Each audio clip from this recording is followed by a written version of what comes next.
कि ये एक 5 स्टेप प्रोसेस है। आपको इस पूरे प्रोसेस को समझना होगा। और अगर आप ये पाँचों स्टेप सही तरीके से करते हैं, तो मुझे नहीं लगता कि आपको कभी भी एग्ज़ाम में फेल होने का नौबत जो आप नहीं कर सकते। बस आपको पता होना चाहिए कि what is the right thing to do and what is the right direction to do it. जो आप तो एक तो मुझे ये जानना है कि अगर कोई बच्चा कोचिंग नहीं लेता है, तो एक आप उसको क्या टिप, क्योंकि मुझे पता है कि आपने भी आर्ट्स सब्जेक्ट की, तो ऐसा नहीं है, आपने भी कोचिंग ली है, आपने भी कुछ सब्जेक्ट की कोचिंग नहीं ली है। तो मुझे एक तो उसमें थोड़ा-सा आपसे स्पेसिफिकली जानना है कि जिस सब्जेक्ट की कोचिंग ना लिया जाए, वहाँ कैसे आपको अभी से सीखना पड़ेगा, because in a field like chartered accountancy आपको कभी भी फ्यूचर में ऐसा नहीं लगेगा कि आपके पास फ्री टाइम। एवरी टाइम आपको ये खुद ही मैनेज करना पड़ेगा। तो it should start from here only. तो आपको करना कैसे है? सबसे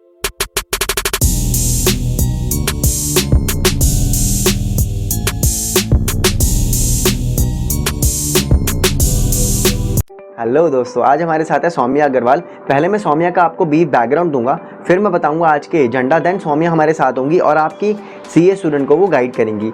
सौम्या ने अपनी 12th क्लियर की है केंद्रीय विद्यालय से, दिल्ली से, और जिस ईयर में उन्होंने अपनी 12th क्लियर की थी उनका ऑल इंडिया रैंक 1 था पूरी कॉमर्स स्ट्रीम में, पूरे केंद्रीय विद्यालय में। उसके बाद उनका एडमिशन हुआ एसआरसीसी में। So she was into SRCC and during her tenure of SRCC उन्होंने CS articleship CS executive clear किया और ऑल इंडिया रैंक 19 थी वहाँ पे उनकी। उसके साथ साथ उन्होंने अपने CA inter both group clear कर लिए। आफ्टर एसआरसीसी ईवाई के अंदर उन्होंने आर्टिकलशिप की इनडायरेक्ट टैक्स डिपार्टमेंट गुड़गांव में। और बहुत खुशी की बात है कि जब वो आर्टिकलशिप ईवाई से कर रही थी तो मैं भी उस वक्त इनडायरेक्ट टैक्स ईवाई में काम करता था। तो मेरे साथ उन्होंने वहाँ पे मैंने उनको देखा आर्टिकलशिप करते हुए। और अब दिसंबर 2021 में उनका सीए क्लियर हुआ है, 28 उनकी रैंक आई है। और you will be happy to know कि आर्टिकलशिप के दौरान उन्होंने किस तरह से अपने टाइम को मैनेज किया, किस तरह से अपनी स्टडीज़ को मैनेज किया। एक अटेम्प्ट के अंदर उनकी सीए फाइनल क्लियर हुई है और 28 उनकी रैंक आई है। तो मुझे लगता है कि सौम्या एक बहुत ही बेटर पर्सन है आप सभी को गाइड करने के लिए। जिन स्टूडेंट को ये लगता है कि आर्टिकलशिप की वजह से वो सीए नहीं क्लियर कर पा रहे हैं, या फिर वो आर्टिकलशिप बिग 4 से कर रहे हैं, या किसी भी ऐसी फर्म से वो आर्टिकलशिप कर रहे हैं जहाँ पे वर्क का बहुत प्रेशर है और उस वजह से उनके अटेम्प्ट डिले हो गए, या उस वजह से उनकी रैंक नहीं आ पाई, या अटेम्प्ट डिले होते जा रहे हैं, और या फिर कुछ स्टूडेंट जिन्होंने आर्टिकलशिप शुरू करी है या शुरू करने वाले हैं, तो वो भी आज की जो डिस्कशन है वो बहुत यूज़फुल रहेंगी। सौम्या जिसमें आपको गाइड करेंगी कि किन किन चीज़ों का आपको ध्यान रखना है अपनी पूरे सीए जर्नी की तरफ। तो ये जो वीडियो है सीए स्टूडेंट के लिए बहुत ही हेल्पफुल होने वाली है। आप इस वीडियो को हर सीए स्टूडेंट तक शेयर कीजिएगा ताकि उस सीए स्टूडेंट की हेल्प हो सके, right.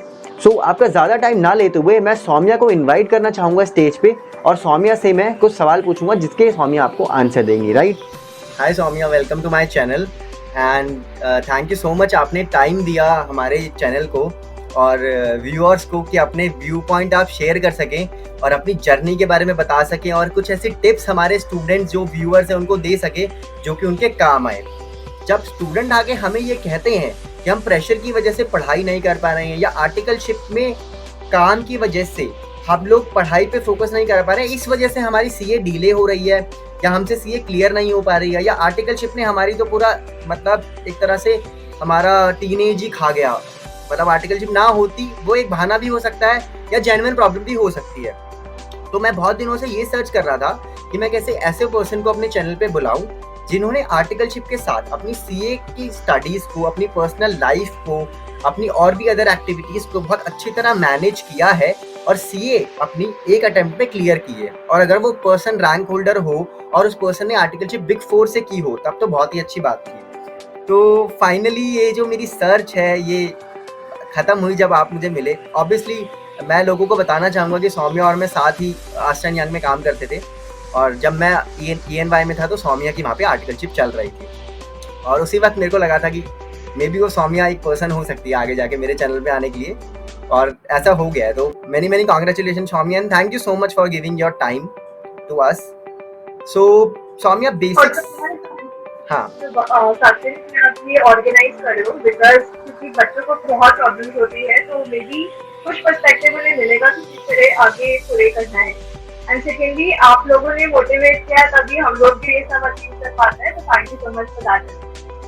Thank you Saumya, thank you so much. So Saumya, जैसा कि मैंने अभी एक बैकग्राउंड दिया आपको कि किस तरह की प्रॉब्लम होती है और क्या पर्पस था मेरा इस वीडियो को सेट करने का, तो विद दिस बैकग्राउंड मैं आपसे कुछ चीज़ें समझना चाहूँगा। सबसे पहले हम सबसे इम्पोर्टेंट क्वेश्चन से शुरू करेंगे।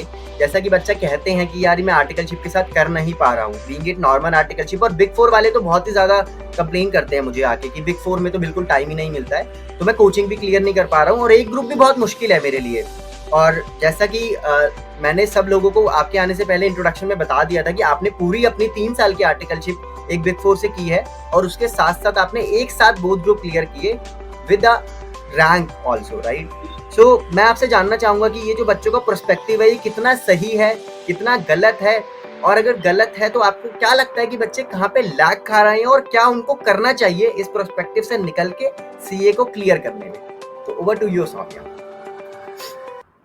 क्या तो सचिन, सबसे पहले तो मुझे लगता है हर किसी को ये समझना चाहिए कि सीए कोर्स अपने आप में बहुत यूनिक इसीलिए है बिकॉज यहाँ पे आपको आर्टिकलशिप मतलब on the job experience as well as study साथ में काम करने मिलता है। और आर्टिकलशिप एक्चुअली आपको इन द लॉन्ग रन बहुत हेल्प करता है आपकी एग्जाम्स में भी, क्योंकि बहुत सारी प्रैक्टिकल चीजें पूछी जाती है जो आप इजीली आंसर कर पाते हैं डिपेंडिंग ऑन आपने उस पर काम किया है तो।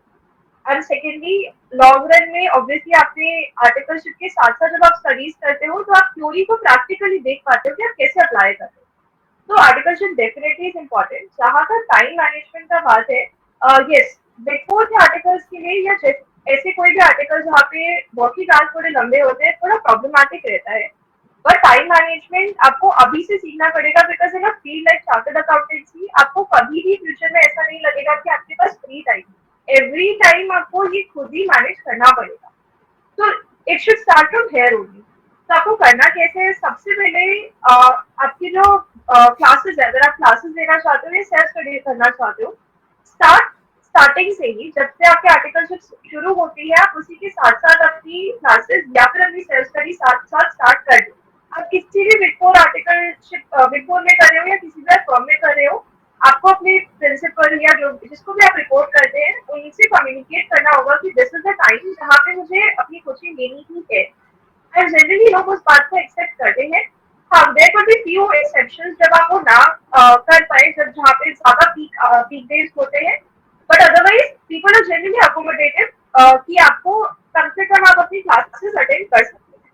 ये मेरा मानना है। दूसरा, आप क्लासेस साथ साथ अटेंड कर रहे हैं, उसके साथ साथ अगर आप रिविजन कर पाते हैं तो जरूर करें। मैंने कई लोगों को देखा है, उन्हें ये लगता है कि मैंने एक चैप्टर रिवाइज नहीं किया या मैंने कल की क्लास रिवाइज नहीं की, तो आज अगर मेरे पास टाइम भी है तो भी मैं रिविजन नहीं करना चाहता क्योंकि मैंने पुराना रिवाइज नहीं किया है। Please don't do that. आपको जो भी टाइम मिल रहा है, जितना भी आप रिवाइज कर पाते हो, अगर आप एक क्वेश्चन भी रिवाइज कर पाते हो प्लीज जरूर करें साथ साथ। क्योंकि आप जब सेल्फ स्टडी करने बैठेंगे, आपने अगर एक भी चीज एक बार रिवाइज किया आपको जरूर उसमें हेल्प मिलेगा। तो इसलिए ये मत सोचे कि आपको पूरा ही सब्जेक्ट सब कुछ एक साथ रिवाइज करना है। जितना भी आप रिवाइज कर पा रहे हैं जरूर साथ साथ करें।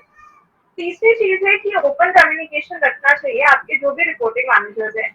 बिग फोर में जनरली एक डिफाइंड टाइम लिमिट होता है जो आपको आज लीव दिया जाता है, जो 5 से 6 महीने का होता है। But depending upon your understanding with the principal, जैसे मेरे केस में जो मेरी मैनेजर थी, मैंने 3 साल इंडायरेक्ट टैक्स में काम किया, एक ही मैनेजर के अंदर काम किया, तो हमारी अंडरस्टैंडिंग काफी अच्छी बन गई थी। तो उनसे रिक्वेस्ट करके मैंने एक आधा महीने की लीव एक्स्ट्रा ली। तो इस तरीके से भी आप डील कर सकते हो अपने मैनेजर्स के साथ, बट वो आपको पर्सन टू पर्सन डिपेंड करेगा। तो इट्स वेरी इंपॉर्टेंट कि आप स्टार्टिंग से वो कम्युनिकेशन बिल्ड करते रहो एंड लीव्स के लिए विद इन टाइम अप्लाई कर लो, ताकि आपको लास्ट मिनट में इश्यूज क्रिएट ना हो कि मुझे अब लीव नहीं मिल पाती। चौथा है कि आपको जितनी भी लीव मिल रही है, 5 महीने से लेके 7 महीने तक की जितनी भी लीव मिल रही है, आपको उसे प्लान करना पड़ेगा कि आपको कितनी बारी रिविजन करना है। एक रिविजन में आप एक सब्जेक्ट पे कितने नंबर ऑफ डेज लगा सकते हो। तो कुछ सब्जेक्ट आपके ऑफकोर्स स्ट्रॉन्ग होल्ड होंगे जहाँ पे आप कुछ कम नंबर ऑफ डेज में भी काम चला सकते हो। कुछ सब्जेक्ट ऐसे होंगे जहाँ पे आपको डिफिकल्टी होती है, तो उनके लिए आपको ज्यादा नंबर ऑफ डेज लेने पड़ेंगे। इसमें एक चीज का ध्यान रखिए कि पहली बार जब आप रिविजन करेंगे तो उसमें आपको बहुत पेशेंस रखना पड़ेगा। बिकॉज जब हम फर्स्ट टाइम रिविजन करते हैं हमें ऐसा लगता है कि हम सब कुछ पुराना भूल चुके हैं, हमें चीजें नहीं याद आती या हमें बहुत दिक्कत फेस होती है इस चीज में कि हम रिकॉर्ड नहीं कर पाते या हमें याद नहीं हो रहा है। और क्योंकि सिलेबस इतना बड़ा है वो सब कुछ एक बार में कंट्रोल करना मुश्किल होता है। इसलिए पहले रिविजन के टाइम पे आपको काफी पेशेंस रहना पड़ेगा, धीरे धीरे चलना पड़ेगा, बट कॉन्स्टेंटली चलना पड़ेगा। अगर आप रुक गए कहीं पे तो आपके लिए प्रॉब्लम हो जाएगी। इसी तरह से जब आप सेकेंड या थर्ड रिविजन करेंगे तब आपकी स्पीड मच बेटर होनी चाहिए एज कम्पेयर टू जो आपने फर्स्ट रिविजन में किया। अगर आपने फर्स्ट रिविजन कॉम्प्रिहेंसिवली किया है तो आप सेकेंड एंड थर्ड इजीली कर पाएंगे। तो that is the last point. And इसके अलावा एक चीज और जो मैं कहना चाहूंगी कि बिग फोर की आर्टिकलशिप आपको कहीं ना कहीं हेल्प भी करेगा एग्जाम्स के टाइम पे। तो अगर मैं अपना एग्जाम्पल लेती हूँ, मैंने इनडायरेक्ट टैक्सेशन में आर्टिकलशिप की, तो उसमें हम एडवाइजरी जो पीसेस करते थे उसमें मेमो बनाया करते थे, जिसमें जो स्ट्रक्चर होता था वो कुछ इस तरीके से कि हम पहले अंडरस्टैंडिंग डालते थे कि क्लाइंट का प्रॉब्लम क्या है, then used to write the legal provisions, उसके बाद हम अपना एनालिसिस करते थे और फिर कुछ कमेंट्स या कंक्लूजन देते थे। मैंने जितने भी अपने थ्योरी के एग्जाम के पेपर्स थे उनका जो पैटर्न बनाया आंसर लिखने का, वो बिल्कुल इसी तरीके से बनाया कि पहला प्रॉब्लम स्टेटमेंट क्या है, फिर उसके बाद क्या आपका प्रोविजन एप्लीकेबल होता है, क्या एनालिसिस आपने किया है, उसके बाद में कंक्लूजन। जब आप इस तरीके से 4 पॉइंटर्स में 4 पैराग्राफ्स में आंसर देते हैं तो सामने वाला ये समझता है कि आप स्ट्रक्चर्ड वे में चीजों को अप्रोच करते हैं, एग्जामिनर अंडरस्टैंड उसका आपको जो आंसर है वो बहुत क्लियरली उन्हें निकल के आता है। तो ये प्रेजेंटेशन का आई थिंक बहुत अच्छा पॉइंट था जो मुझे अपना काम करके सीखते वक्त ये मैंने सीखा और जो मैंने अप्लाई किया। तो ऐसा नहीं है कि आपको आर्टिकलशिप बिग फोर से करेंगे तो आपको स्टडीज में कुछ प्रॉब्लम होगा। प्लस एक चीज का ध्यान रखिए, अगर आप बिग फोर से आर्टिकलशिप कर रहे हैं तो आपको क्लियर करने के बाद आपके जॉब के चांसेस मच बेटर हो जाते हैं, अच्छी जगह पे प्लेस होने के चांसेस बढ़ जाते हैं। बट इट्स स्टिल दैट कि आपको वो 3 साल के पीरियड में अपनी क्लासेस को, अपनी स्टडीज को एक टाइम मैनेजमेंट, एक प्लान आउट करके कंडक्ट करना पड़ेगा। एग्जैक्टली सौम्या। सो अगर मैं कंक्लूड या फिर एक समरी बताऊं, सो आपने फोकस किया कि जब बच्चा आईपीसीसी क्लियर करता है और लेट सपोज उसकी बिग फोर में आर्टिकलशिप लग जाए या बड़ी फर्म में, तो बेचारा वो खुशी के हमारे 6 महीने तक तो मस्ती में निकाल देता है। तो मुझे ऐसा लग रहा है कि आपकी बात सुन के हमें ये पता लगा कि आप डे फर्स्ट से ही अपनी प्रिपरेशन स्टार्ट कीजिए और उस टाइम को इफेक्टिवली यूटिलाइज कीजिए, सो दैट आप अपने 2.5 साल की जो ड्यूरेशन आपको मिलता है उसको इफेक्टिवली यूटिलाइज करें। और सबसे इम्पॉर्टेंट मुझे आपकी पूरी कन्वर्सेशन में लगा कि revision is the best factor for your success. So revision आपको बहुत बार और काफ़ी अच्छी तरह करनी है। और मुझे काफ़ी चीज़ें समझ आई, जैसे आपने बोला आर्टिकलशिप का जो नॉलेज है वो आपके प्रैक्टिकल उसमें काम आता है, प्लस आपके एग्जाम्स में भी काम आता है। तो मुझे ऐसा लगता है कि जो हमारे व्यूअर्स हैं उनको ये समझने की ज़रूरत है कि भले ही लेट सपोज आप बिग फोर से नहीं है, आर्टिकलशिप चाहे आप कहीं से भी करें, लेकिन दोस्तों जो भी आपने आर्टिकलशिप में लर्न किया वो कहीं ना कहीं आपके एग्जाम में ज़रूर काम आएगा। इसमें एक क्वेश्चन ये आता है जो जनरली बच्चे मुझे कहते हैं कि चलो सारी बातें ठीक है सर, हम पढ़ाई भी करने के लिए रेडी हैं, हम कोचिंग भी ले रहे हैं, सब कुछ ठीक है, बट अगर हम एक ऐसी फॉर्म में आर्टिकलशिप कर रहे हैं जहाँ पे बहुत ज़्यादा प्रेशर है, तो होता क्या है सर, पहली चीज़ तो हम अपना लैपटॉप क्लोज नहीं कर पा रहे हैं 7 बजे तक या 8 बजे तक, या फिर सुबह भी हम लोग कोचिंग नहीं ले पा रहे हैं, रिवीजन नहीं कर पा रहे हैं। दूसरी बात जो इंपॉर्टेंट उन्होंने मुझे बताई, वो मुझे ये पता लगा कि लेट सपोज सर हमने 7 बजे लैपटॉप बंद भी कर दिया, हमने मैनेजर को बोल दिया कि हमारी कोचिंग है, मैनेजर ने भी हमें अलाउ कर दिया, या फिर सुबह भी हमने थोड़ा लेट स्टार्ट कर लिया, बट द पॉइंट इज कि हमारे दिमाग में ये चलता रहता है, अरे उसका वो रिपोर्ट जाना है, अरे आज उसका वो मेल करना है, और हम पढ़ाई से मतलब अलग हो जाते हैं क्योंकि वो काम का इतना चलता रहता है दिमाग में कि वो जाना है वो जाना है। तो पढ़ाई में जो पढ़ा उसको या तो कनेक्ट नहीं कर पाते, या पढ़ाई करते वक्त भी क्योंकि वो चीज़ें चल रही हैं कि जैसे ही 11 बजेंगे अरे उसका मेल करना है, वो रहना है। आप समझ रहे हो मेरी बात? तो इसको एक थोड़ा सा बताइए कि इसको हम कैसे कर पाए मैनेज इस चीज़ को। इसको यस, ये हमेशा प्रॉब्लम रहता है, ये हम लोगों ने भी काफी प्रॉब्लम फेस की, स्पेशली अगर हम मॉर्निंग की क्लासेस देते थे जिसके बाद हमें ऑफिस जाना होता था तो दिमाग में जरूर चलता रहता था कि अब ऑफिस में ये डिलीवरेबल जाना है तो उसको करना है। बट इसके दो तरीके होते हैं। एक तो ये कि अगर आप इस तरीके से क्लासेस दे रहे हैं, जो घर से क्लासेस दे रहे हैं, क्योंकि आजकल पेनड्राइव क्लासेस भी आपके पास अवेलेबल होती है, आप उससे भी ले सकते हैं। तो आप क्या करें, आप जिस पीरियड में जब भी क्लासेस दे रहे हैं आप अपने फोन और अपने लैपटॉप को जो काम से रिलेटेड है उन चीजों को थोड़ा दूर रखें, ताकि उस 3 घंटे में आपको किसी भी तरीके से कोई डिस्ट्रैक्शन ना हो। जनरली व्हाट हैपेंस इज कि कभी आपके पास कोई कॉल आ गया या आपके पास आउटलुक का मैसेज, मेल आ गया या कोई टीम्स पे मैसेज आ गया, तो आपके दिमाग में वो तुरंत क्लिक करता है, फिर आप 15-20 मिनट के लिए उसी में खो जाते हैं। तो सबसे पहली चीज आपको ये नहीं करना है। दूसरी चीज, काम का प्रेशर कितना भी हो आपको स्टडीज को हमेशा प्रायोरिटाइज करना ही पड़ेगा, बिकॉज आप आर्टिकलशिप कर ही इसलिए रहे क्योंकि आप सीट क्लियर करना चाहते हैं। तो आपको स्टडीज को प्रायोरिटाइज करना पड़ेगा। आपको अपने मैनेजर, अपने प्रिंसिपल से ये बात करनी पड़ेगी कि मे बी मैं लेट नाइट एक्सटेंड करके काम कर लूंगा या मैं कहीं और स्क्वीज इन करके काम कर लूंगा, बट जब मैं 3 घंटे की क्लास ले रहा उस वक्त में मुझे कोई और डिस्टर्ब ना करे। तीसरी चीज, जैसे अगर आप ऑफिस आवर्स के बाद अगर आप क्लासेस लेते हैं तो मेक श्योर कि आप हाफ एन आवर का ब्रेक ले रहे हैं ताकि आपके माइंड एक तरीके से रीसेट हो जाता है। फॉर एग्जाम्पल अगर आप ऑफिस के बाद सपोज अपने फ्रेंड्स के साथ चिल करने जाते हो तो ऐसा तो नहीं होता जब आप फ्रेंड्स के साथ भी होते हो कि आपके दिमाग में ऑफिस का काम चल रहा है। वो इसलिए नहीं होता क्योंकि आपने ब्रेक ले लिया बीच में। इसी तरीके से आप थोड़े टाइम का ब्रेक लें एंड फिर स्टार्ट करें ऐसे कि जैसे वो चीज एक एक पॉइंट आपका खत्म हो चुका है एंड आप दूसरा काम अपना स्टार्ट करने जा रहे हैं।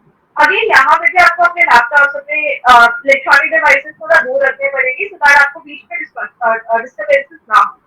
प्लस अगर आपका वर्किंग आवर्स काफी ज्यादा रहता है तो आई सपोज कि आपको वीकेंड्स पे प्रोबेबली टाइम मिलता होगा। वीकेंड्स पे यूटिलाइज करें। वीकेंड्स में आप एक से ज्यादा क्लासेस भी एक दिन में ले सकते हैं। आप स्पीड बढ़ा के क्लासेस ले सकते हैं। इस तरीके से भी आप कर सकते हैं अगर आप एंड्रॉइड क्लासेस ले रहे हैं तो ऐसे कुछ आपको अपने हिसाब से कुछ टेलर मेड सॉल्यूशन निकालने पड़ेंगे जो आपकी केस में वर्क करें। जैसा कि आपने बहुत सही बताया कि भाई it's up to you, you have to manage this, right. बहाने तो बहुत लोगों के पास होते हैं कि सर ना करने के बहाने ये है, बट करने की जो इच्छा है वो हम आज सौम्या के माध्यम से स्टूडेंट्स को दे रहे हैं। राइटिंग का मेरे को इम्पोर्टेंस समझना है थोड़ा आपसे कि क्योंकि सौम्या आपको भी पता है पेपर हमें बोलना नहीं है, बोलना बड़ा आसान होता है और लिखने में बहुत फ़र्क होता है। तो आप राइटिंग को कितना महत्व देते हैं अपने 2.5 साल की स्टडी करते वक़्त? दूसरा आपको क्या लगता है कि राइटिंग किस तरीके से अच्छी बनाई जाए? जब हम पेपर में बैठे हैं तो 3 घंटे में हम उसे ऐसा दे दें जो कि हमें एक अच्छे मार्क्स मिल जाएँ। अच्छे मार्क्स से मेरा मतलब है कि रैंक होल्डर हम टारगेट करके चलते हैं कि ऐसा कुछ हो जाए। तो वो थोड़ा बताइए। तो राइटिंग आपका right it sounds right from जब आप क्लासेस लेते हो तो सबसे पहले आप क्लास के अंदर नोट्स बनाते हो। ऐसे ही लोग क्या करते हैं अलग अलग नोटबुक्स के अंदर कभी किसी दिन का नोट कहीं मेंशन कर दिया कभी किसी दिन के नोट्स कहीं लिख दिए। आपके लिए बहुत कम हो जाएगी लास्ट में जब आप उसे कंपाइल करने बैठेंगे। तो इसलिए इट्स इम्पोर्टेंट कि आप एक ही नोटबुक के अंदर सारे नोट्स प्रॉपर्ली नीटली बनाते जाएं। दूसरा चीज आपकी राइटिंग कहाँ पे आती है जैसे मैंने जो प्रोजेक्ट की क्लासेस लिए थे तो मैंने पंकज सर से लिए थे और वो हमेशा कहते थे कि हर रोज का कम से कम एक क्वेश्चन लिखकर प्रैक्टिस करो। ओके। ये थ्योरी सब्जेक्ट्स के लिए वेरी इंपॉर्टेंट क्योंकि हम जनरली थ्योरी में रीड कर लेते हैं रट लेते हैं कुछ चीजें बट हम कभी भी लिखकर प्रैक्टिस नहीं करते। तो अगर आप ऐसा कुछ कर सकते हैं कि आप हर दिन एक क्वेश्चन की प्रैक्टिस करेंगे तो आई थिंक वो आपको काफी हेल्प करेगा इन टर्म्स ऑफ कि आप क्या स्ट्रक्चर में आंसर्स लिख रहे हैं क्या वर्डिंग्स आप यूज कर रहे हैं कितना क्विकली आप आंसर्स लिख पा रहे हैं कितना क्विकली आप सोच पा रहे हैं। तो आई थिंक वो बहुत जरूरी है। तीसरी चीज इसके लिए जो आप कर सकते हो वो मॉक टेस्ट है। मॉक टेस्ट जनरली आपको लास्ट में देना है बट ये वो प्रैक्टिस बहुत बहुत जरूरी है। उससे आपको पूरा पेपर किस तरीके से स्ट्रक्चर करना है वो आपको समझना है। तो राइटिंग वहां पे भी इम्पोर्टेंट आती है। और लास्ट पॉइंट मुझे लगता है जब आप एग्जाम्स पे लिखने जाते हैं तो उसमें दो चीजों का मेजर पॉइंट रहता है कि वन क्या आप पेपर पूरा लिख पा रहे हैं और दूसरा आप जो लिख रहे हैं उसकी क्वालिटी कैसी है। इन दोनों के लिए अगेन आपके लिए मॉक टेस्ट बहुत जरूरी है। Plus of course I would say कि आप कुछ यूट्यूब वीडियोस अगर देख सकते हैं काफी रैंक होल्डर्स अपने जो आंसर शीट होते हैं उनका इवैल्यूएशन डालते हैं जिससे आपको समझ आएगा कि वो किस तरीके से आंसर्स को लिखते हैं किस तरीके से स्ट्रक्चर करते हैं क्या अप्रोच फॉलो करते हैं। तो वो भी आप जरूर देखें। SRCC आपने सीए के साथ करी, आर्टिकलशिप आईपीसीसी आपने क्लियर कर ली एसआरसीसी के साथ और इनफैक्ट आप तो सीएस भी कर रहे थे उस वक्त। तो कितना आप एक रेगुलर कॉलेज एसआरसीसी जैसे कॉलेज का रोल समझते हो अपनी लाइफ में, चाहे वो सॉफ्ट स्किल हो टेक्निकल स्किल हो, प्लस सीए में किस तरह से एसआरसीसी ने आपकी हेल्प करी? दूसरा अब आप चार्टर्ड अकाउंटेंट हो, इतनी बड़ी कंपनी में आप प्लेस्ड हो, वहां पे एसआरसीसी ने क्या हेल्प करी? और जो बच्चे मुझसे क्वेश्चन पूछ रहे हैं कि क्या हम कॉलेज स्किप कर दें इतने अच्छे नंबर आने के बाद, उनको आप क्या जवाब देना चाहोगे? तो ये क्वेश्चन सबसे पहले मैंने भी फेस किया था जब मेरा एसआरसीसी के लिए एडमिशन हो रहा था तो मेरे माइंड में भी एग्जैक्ट सेम क्वेश्चन था कि अगर सीए करना है तो कॉलेज का रिक्वायरमेंट नहीं है। प्लस अगर सीए आप करते कॉलेज करते हैं तो आपका सीए थोड़ा डिले हो जाता है क्योंकि आप रेगुलर कॉलेज के साथ साथ आर्टिकलशिप नहीं कर सकते। बट जब मैंने लोगों से बात की तो मुझे बहुत क्लियरली सबने यही बोला कि अगर नॉर्थ कैंपस का कोई कॉलेज मिल रहा है और एसआरसीसी मिल रहा है तो there is no second thought आपको जाना ही चाहिए। And today I am grateful कि हाँ मैं एसआरसीसी गई। अब एसआरसीसी है क्या मैं थोड़ा सा वो एक्सप्लेन कर देती हूँ। मेरे लिए I call it a dream land. Dream land क्यों? क्योंकि एक तो मेरा ड्रीम था वहां जाने का, हर कॉलेज स्टूडेंट का होता है जैसे आपने मेंशन किया। एंड दूसरा इसलिए क्योंकि वो जगह ऐसी है जहाँ पे लोग सपने देखते हैं और आप लोगों को सपने अपने पूरे करते हुए आप देखते हैं तो आपको हिम्मत मिलती है कुछ सपने देखने की। वो एक ऐसी जगह है जो आपको दिखाएगी कि इस दुनिया में कितना टैलेंट एक्चुअली एग्जिस्ट करता है, आपके आसपास ही कितना टैलेंट एग्जिस्ट करता है और आपको हमेशा खुद को पुश करने के लिए आगे मोटिवेट करेगा। तो मैं जब वहाँ पे थी उस टाइम में, तो जितने लोग मेरे आसपास थे, जितने बच्चे मेरे आसपास थे, बहुत सारे ओवर अचीवर्स थे, जिन्होंने सीए के साथ साथ एमबीए के एग्जाम, कैट का एग्जाम क्लियर किया, उन्होंने आईएएस में सिक्योर किया seat. At the same time उन्होंने कुछ आपके जो एमबीबी कंपनीज है, जो कंसल्टिंग है, उनमें भी अपना सिक्योर किया। तो दीज काइंड ऑफ पीपल जो ओवर अचीवर्स होते हैं, उनके साथ आप रह के आप समझ पाते हैं कि ऐसा वो क्या कर रहे हैं, जो अगर आप भी कर लें तो आप भी उस लेवल तक पहुंच सकते हैं। ऐसा कुछ नहीं होता जो आप नहीं कर सकते, बस आपको पता होना चाहिए कि what is the right thing to do and what is the right direction to do it, जो आपको इस टाइप के कॉलेजेस समझने में हेल्प करते हैं। दूसरा आई थिंक जो इस टाइप के कॉलेजेस हेल्प करते हैं वो बहुत ज्यादा है नेटवर्किंग। तो आज की डेट में मेरे फ्रेंड्स हैं जो अलग अलग एरियाज में अलग अलग बिजनेसेस में काम कर रहे हैं, अलग अलग इंडस्ट्रीज में काम कर रहे हैं, प्रोफाइल्स पे काम कर रहे हैं। तो मुझे आज एक अंडरस्टैंडिंग है कि किस टाइप की कंपनी में, किस टाइप की इंडस्ट्री में, किस टाइप की प्रोफाइल में क्या काम होता है। एंड कभी भी मुझे किसी चीज से रिलेटेड अंडरस्टैंडिंग चाहिए तो मैं उनको इजीली अप्रोच कर सकती हूँ।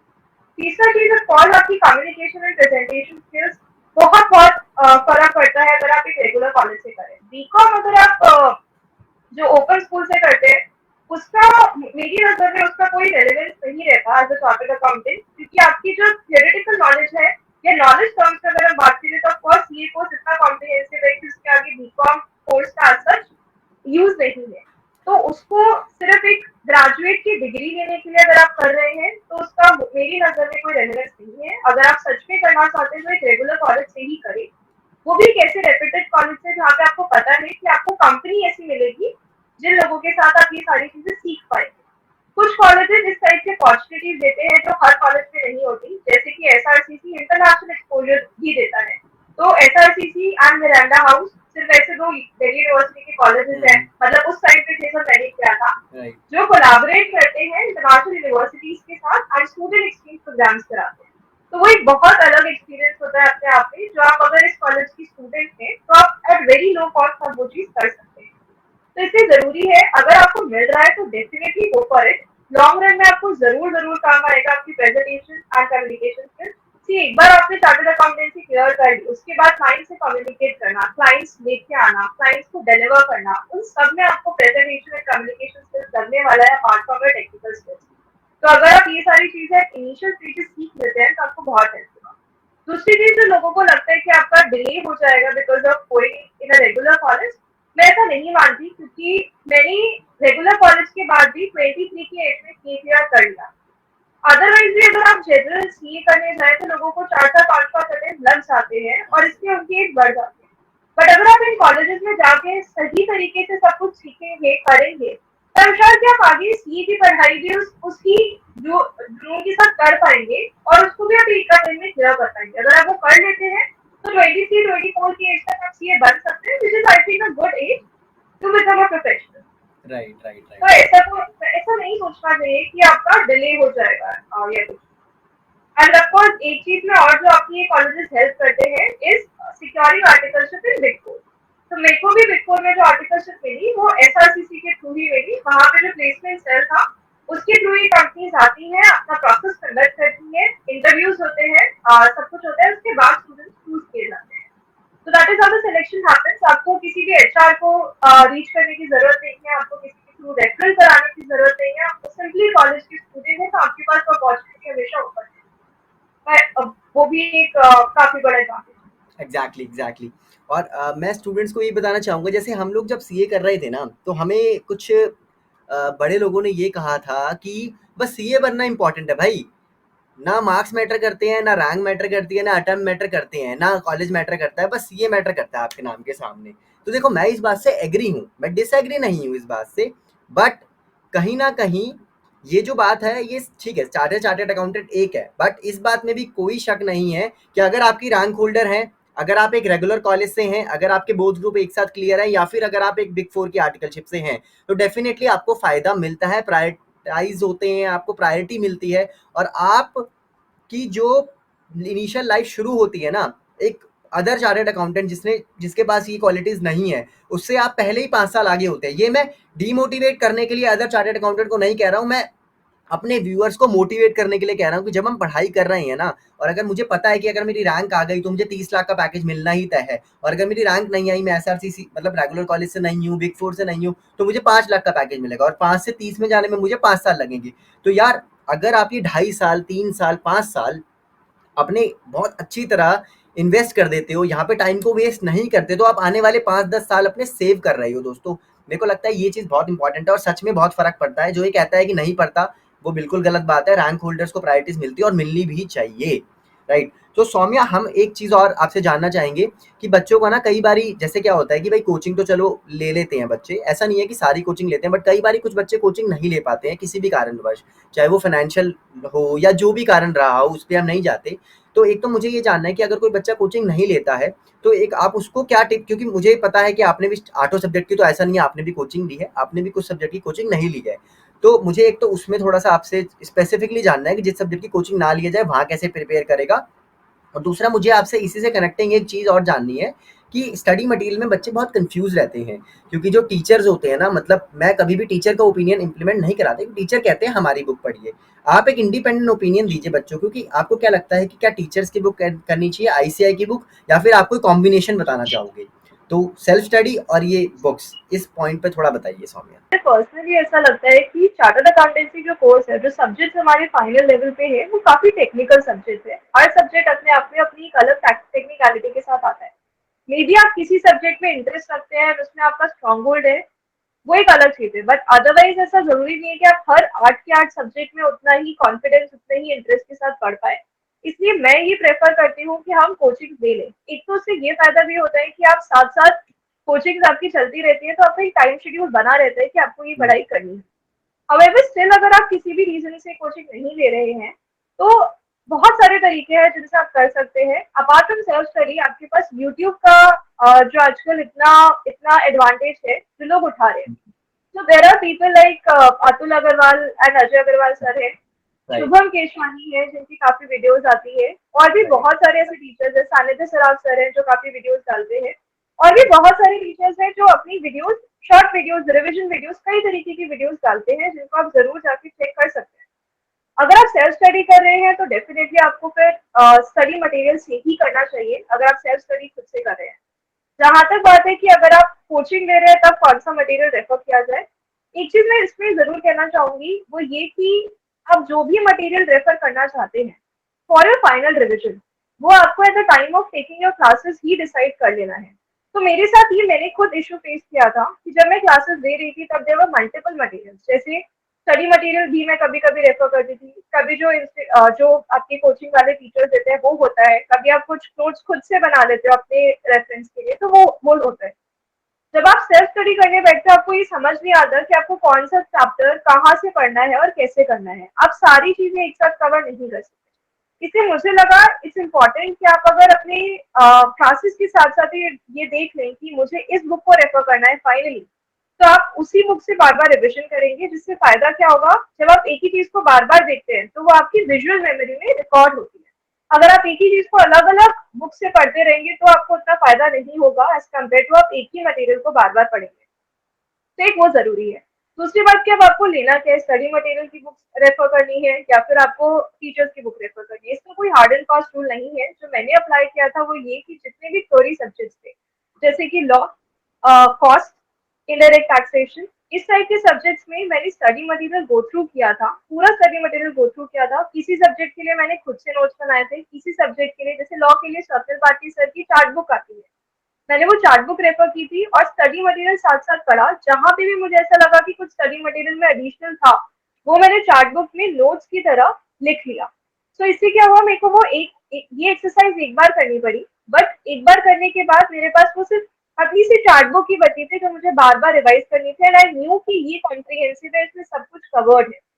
ऐसे कई क्वेश्चंस इस बार आए थे जो स्टडी मटेरियल में कहीं ना कहीं मेंशन थे, बट अदरवाइज टीचर्स ने कवर नहीं किए थे। तो मैं उन क्वेश्चंस को भी आंसर कर पाई थी क्योंकि मैंने वो नोट्स अपनी चार्ट बुक में बनाकर रख लिए थे। तो इस तरीके से आपको एक मटेरियल अपने पास फाइनलाइज करना पड़ेगा, और अगर आप कर सकते हैं तो आप साथ साथ स्टडी मटेरियल रेफर करके अपना वो फाइनल मटेरियल तैयार कर लें, जिसमें आप नोट्स के थ्रू या किसी भी तरीके से उसे कॉम्प्रिहेंसिवली तैयार करें। तो राइट, ये मेरा right. Suggestion. Right, exactly. So हमें एक और क्वेश्चन आ रहा है कि जो 3 घंटे का ड्यूरेशन होता है ना, बहुत बच्चे मुझे कहते हैं कि हम उसमें कंप्लीट नहीं कर पाते पेपर ना, हमें आता होता है कंप्लीट नहीं कर पाते। लेकिन मैंने जब रैंक होल्डर्स के हम लोग मार्क्स देखते हैं, आपको तो पता ही है, तो उन मार्क्स से पता लगता है कि जो रैंक होल्डर्स हैं या जिनके अच्छे मार्क्स आए हैं उन्होंने पक्का पेपर तो कंप्लीट किया होगा, ये तो मैं अश्योर था। राइट, ऐसा नहीं है कि वो 80 मार्क्स का करके आए और 75 आ गए, उन्होंने 100 का किया होगा तो भी 75 आए हैं। तो एक छोटी सी टिप की कैसे पूरे 3 घंटे में पेपर कवर किया जाए जिससे कि मार्क्स भी अच्छे आए, ये नहीं कि कम कम किया जाए। तो इसके लिए पहली बात तो आपको स्ट्रक्चर करना पड़ेगा कि आप किस तरीके से पेपर को डील करने वाले हैं। तो जैसे खासकर वो पेपर्स जिसमें एमसीक्यूज होते हैं, तो इसके लिए एक बार शुभम केशवानी ने एक ट्रिक बताई थी। उन्होंने कहा था कि आप जो बाकी क्वेश्चंस होते हैं उसमें से आप पहले 2 क्वेश्चन करें थ्योरी के क्वेश्चन, उसके बाद यू गो टू एमसीक्यू। आप सारे एमसीक्यूज कंप्लीट करें, फिर आप बाद में आके अपने बाकी थ्योरी क्वेश्चंस कर सकते हैं। मैंने वही फॉर्मूला अप्लाई किया था, बिकॉज जनरली क्या होता है, अगर आप एमसीक्यू स्टार्टिंग में स्टार्ट करते हैं तो कई बार हम एमसीक्यूज में ही बहुत ज्यादा टाइम ले जाते हैं और फिर हम पैनिक कर जाते हैं कि मेरे अभी थ्योरी क्वेश्चन इतने बचे हैं और मेरे पास टाइम कम बचा है। तो इसलिए अगर आप 2-3 थ्योरी क्वेश्चंस पहले कर लेंगे तो आपके माइंड में एक सेटिस्फैक्शन हो जाएगा कि मैंने काफी बड़ा पोर्शन पेपर का ऑलरेडी कवर कर लिया है। उसके बाद आपकी रिदम बन जाती है, तो आपको एमसीक्यूज करने में उतना वक्त नहीं लगता है। और एमसीक्यूज अपने आप में 30 मार्क्स कवर करते हैं, तो एक बहुत बड़ा पोर्शन वो भी कवर हो जाता है। एंड फिर जो भी आपके 1 या 2 क्वेश्चन बचे हैं आप उन्हें टैकल कर सकते हैं। दूसरा इसमें तरीका ये होता है कि जो थ्योरी क्वेश्चन है उनमें भी आपको जो क्वेश्चन सबसे इजी, सबसे अच्छे तरीके से आता है, आप उसी क्वेश्चन से स्टार्ट करें। बट ये जरूर ध्यान रखिए कि अगर आप क्वेश्चन 1 कर रहे हैं तो क्वेश्चन 1 के सारे पार्ट्स आपको एक साथ करें। ऐसे नहीं कि क्वेश्चन 1 ए किया फिर क्वेश्चन 2 बी किया, वो एग्जामिनर के लिए चेक करना मुश्किल हो जाता है। तो प्रेफरेबली आप हर क्वेश्चन का, जो भी क्वेश्चन आप पिक करें उसके सारे पार्ट्स एक साथ करें। तीसरा, इसके लिए आपको क्या करना है, ऑफकोर्स आपको मॉक टेस्ट देने हैं। इसका कोई और तरीका है ही नहीं, आपको मॉक टेस्ट देने ही पड़ेंगे। आप जितना ज्यादा प्रैक्टिस करेंगे उतने में ही आपको पता चलेगा। अब हर बार पेपर का लेवल भी अलग हो सकता है। कुछ पेपर्स जो इजी सेट होते हैं वो उनको आप जल्दी कंप्लीट कर पाएंगे, जो डिफिकल्ट सेट होते हैं उनको आपको टाइम लगेगा। इसलिए आप 2 से 3 मॉक टेस्ट जरूर करें जिनका अलग अलग डिफिकल्टी लेवल हो, ताकि आपको समझ आए कि अगर डिफिकल्ट लेवल का पेपर भी सेट हो रहा है तो आप किस तरीके से उसे टैकल कर पा रहे हैं। लास्ट थिंग मैं ये बोलूंगी कि ऐसा जरूरी नहीं होता कि आप हर पेपर को 100% कवर कर पाए। जैसे मैंने हर पेपर में कोशिश की थी, बट जो डायरेक्ट टैक्स का पेपर था वो मुझे टिपिकल लगा था, तो मैं उसका पूरा पेपर में सॉल्व नहीं करके आ पाई। बट अगर आपको किसी भी क्वेश्चन में कुछ भी पता है, कुछ भी आपको थोड़ा भी अंडरस्टैंडिंग है जिस भी चीज के बारे में वो बात कर रहे हैं, तो आप जरूर उसको अटेम्प्ट करके आए। बिकॉज कई बार आपको क्वेश्चंस के अंदर ग्रेस मार्क्स मिलते हैं या क्वेश्चंस गलत होते हैं तो उसके लिए मार्क्स मिलते हैं, बट वो तभी मिलेंगे जब आपने उसे अटेम्प्ट किया हो। तो मेक श्योर कि आप अटेम्प्ट जरूर कर रहे हैं। ट्राई कि आप ज्यादा से ज्यादा क्वेश्चंस अटेम्प्ट करें, पूरा ही पेपर अटेम्प्ट करें। बट यस, ऐसे 1-2 पेपर हो सकते हैं जिनमें आप सब कुछ अटेम्प्ट ना कर पाए, उसके लिए आप पैनिक भी ना करें। एक चीज मैं यहाँ पे ऐड करना चाहूंगी, वो आप ये कि जितने सीए रैंकर्स मैं अब तक मिली हूँ, मेरे कुछ सीनियर्स हैं जो एसआरसीसी में भी कॉलेज सीनियर्स थे जिनकी बाद में सीए रैंक आई। मेरे साथ के भी कुछ ऐसे हैं जो कॉलेजेस में थे जिनकी रैंक आई। तो मैं आपको ओके, ये अश्योर करना चाहती हूँ, ये मैं वाउच फॉर करना चाहती हूँ कि आजकल जो ट्रेंड चल रहा है वो ये चल रहा है कि ज्यादा से ज्यादा सीए रैंकर्स बिग 4 आर्टिकल्स होते हैं एंड रेगुलर कॉलेज के भी बच्चे होते हैं। तो आप इस चीज को अपने दिमाग से निकाल दीजिए कि रैंक तभी आती है जब आप डमी आर्टिकलशिप कर रहे हैं, कुछ भी ऐसा है। बल्कि अब ट्रेंड बदल गया है। अब ट्रेंड बदल गया है, अब ज्यादा से ज्यादा लोग जो बिग 4 के आर्टिकल्स है या जो ऑलरेडी रेगुलर कॉलेजेस से है, जिनकी आईपीसीसी में भी रैंक थी, वो लोग अब रैंक सिक्योर कर रहे हैं। जाने से पहले फाइनली अगर आपको ऐसा लगता है कि कोई ऐसा चीज जो मैं पूछ नहीं पाया हूँ बट आपको बताना है, तो आप वो लास्ट के 2 मिनट में या 3 मिनट में आप बता दीजिए, एंड देन फिर हम इसको कंक्लूड कर देंगे। सौम्या, अगर आपके पास कुछ है। तो एक चीज जो मुझे ओवर द पीरियड लगा जब मैं सीए का पढ़ाई कर रही थी, कि ये एक 5 स्टेप प्रोसेस है। आपको इस पूरे प्रोसेस को समझना होगा। और अगर आप ये पांचों स्टेप सही तरीके से करते हैं तो मुझे नहीं लगता कि आपको कभी भी एग्जाम में फेल होने का नौबत आएगा। तो the 5 steps are: first, understanding the concept. Please understand कि आजकल जिस तरीके से पेपर सेट हो रहा है, आप चीजें रट के पेपर क्लियर नहीं कर पाएंगे। आपको कॉन्सेप्ट समझना बहुत जरूरी है। द सेकेंड इज, आपको कंडेंस करना पड़ेगा। आप अगर पूरा का पूरा स्टडी मटेरियल आपको लगता है कि आप 2 बार 3 बार रिवाइज कर लेंगे, तो that is not practically possible. आपको चीजों को कंडेंस करके एक अपने नोट अलग से बनाने पड़ेंगे ताकि आप उसी को बार बार रेफर कर पाए। Third is memorising. कुछ चीजें आपको यस डेफिनेटली मेमोराइज करनी पड़ती है। मेमोराइज से मेरा मतलब रटना नहीं है, बट आपको आपके माइंड में होना चाहिए कि इसका मतलब क्या है, ये कौन से प्रोविजन को रिलेट करता है या जो भी। Fourth is revising. Revising is extremely extremely important. इसमें लोग कई बार पूछते हैं कि कितनी बार रिवाइज करना चाहिए, कितनी बार रिवाइज करना इनफ है। मुझे लगता है 2 से 3 बार रिवाइज करना इनफ है अगर आप सही तरीके से उसे कर रहे हैं। फर्स्ट रिविजन बहुत बहुत इंपॉर्टेंट होता है। कॉम्प्रिहेंसिवली करा जाए तो सेकेंड एंड थर्ड रिविजन आपके लिए आसान हो जाएगा। ऑल्सो आपको लास्ट डे में 1.5 डे जो आपको मिलता है, उस रिविजन को आपको कैसे प्लान करना है वो भी एक बहुत इंपॉर्टेंट फैक्टर प्ले करता है, क्योंकि आप कितनी भी बार पहले रिवाइज कर ले, अगर आप वो 1.5 डेज में ठीक से रिवाइज नहीं करते तो जनरली आपका पेपर अच्छा नहीं जाता है। And last point is practice. Practice को जनरली लोग साइडलाइन कर देते हैं, बट ये बहुत बहुत इंपॉर्टेंट है। जितने प्रैक्टिकल सब्जेक्ट है उनको तो जरूर जरूर आपको लिखकर प्रैक्टिस करना ही है, बट थ्योरी सब्जेक्ट्स को भी, जैसे मैंने पहले कहा था कि आप अगर एक क्वेश्चन भी एक दिन में करते हैं तो वो आपको बहुत हेल्प करेगा। तो ये 5 स्टेप प्रोसेस है। इसमें से अगर आप एक भी मिस करेंगे तो मे बी आप एग्जाम में प्रॉब्लम फेस करें, बट अगर आप सारे पूरे स्टेप्स को सही तरीके से कर लेंगे तो आई एम श्योर आपको कोई इशू फेस नहीं होगा। Thank you so much Saumya, मुझे बहुत अच्छा लगा आपके 5 स्टेप्स वाला प्रोसेस। और मैं सच में लोगों से कहूंगा कि आप सीरियसली इसको फॉलो कीजिए, क्योंकि सौम्या ने सब कुछ अपने पर्सनल एक्सपीरियंस के साथ बताया है और रिजल्ट आपके सामने ही है, राइट। सो और व्यूअर्स, अगर आपको लेट सपोज आपको लगता है कि आपको सौम्या से कोई पर्सनल क्वेरी करनी है कभी भी, तो सौम्या का मैंने लिंक्डइन का लिंक ना अपने डिस्क्रिप्शन बॉक्स में दे दिया है इस वीडियो को, तो आप लिंक्डइन पे सौम्या को पिंग कर दीजिएगा। जैसे ही उनके पास टाइम होगा वो अकॉर्डिंग टू योर टाइम आपको रिप्लाई कर देंगी, अगर आपको लगता है तो। बाकी मुझे लगता है कि ओवरऑल सौम्या ने सब कुछ कवर कर लिया है। और इस वीडियो को जल्द जितना हो सके आप शेयर कीजिएगा उन स्टूडेंट के साथ जो अभी आर्टिकलशिप या सीए कर रहे हैं, ताकि अर्ली स्टेज पे उनकी हेल्प हो सके और उनको पता लग सके कि हमें क्या चीजें करनी है और क्या चीजें अवॉइड करनी है। क्यों सौम्या? डेफिनेटली। होगा। और कैसी आपको ये वीडियो लगी आप ज़रूर इस वीडियो के कमेंट बॉक्स में हमें बताएं। वीडियो पसंद आई तो लाइक ज़रूर कीजिएगा और ज़रूर से ज़रूर इस वीडियो को दोस्तों के साथ शेयर कीजिएगा।